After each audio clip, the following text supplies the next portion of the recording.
find that Solomon, who when he was first anointed, asked for wisdom in governing, now prays for himself and all the people. And he begins with the covenant principle of mutual faithfulness. That is, God towards his people, the people towards their God.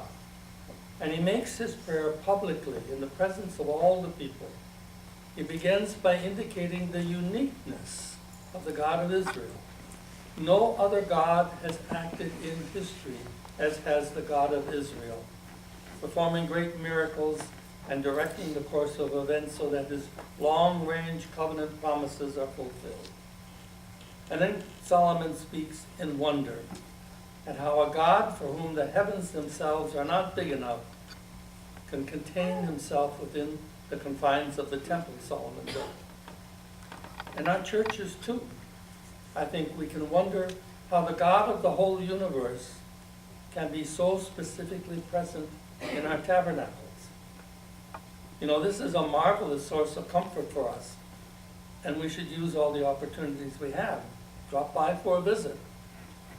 We ask Jesus to be a part of our lives, our work, and our families every day.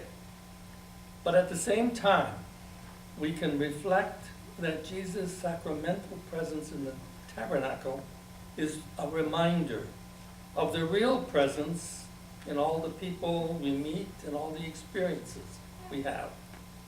Every person, every place, every experience can be a statement of God's loving presence.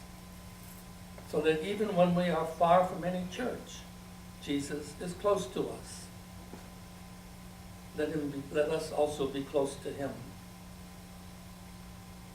In our gospel today, a group of self-righteous scribes and Pharisees come up from Jerusalem, and they observe that Jesus and his disciples did not observe some of the traditions, like washing hands before eating.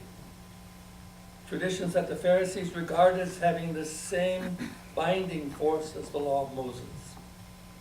Now, I'm sure that Jesus was not against washing hands as such, even as a religious observance.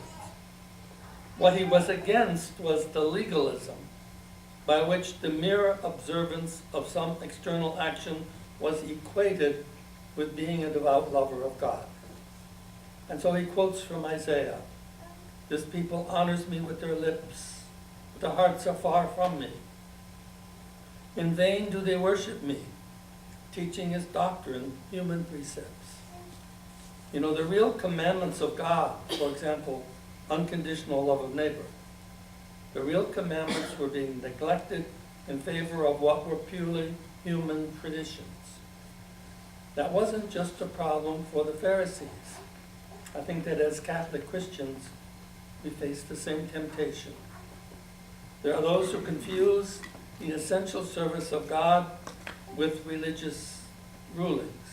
You know, they piously go through all kinds of devotional exercises, and yet their conversation is full of gossip and destructive criticism of others. Or they get tied down by scruples. They worry about whether or not they've obeyed all the rules, when the more important concern should be whether or not they are growing closer to God and becoming a more loving person. You know, there can be a bit of the Pharisee in each one of us. And that, I think, is the real subject of the gospel teaching today. We will only be judged, we will only be judged by the depth of our love and nothing else.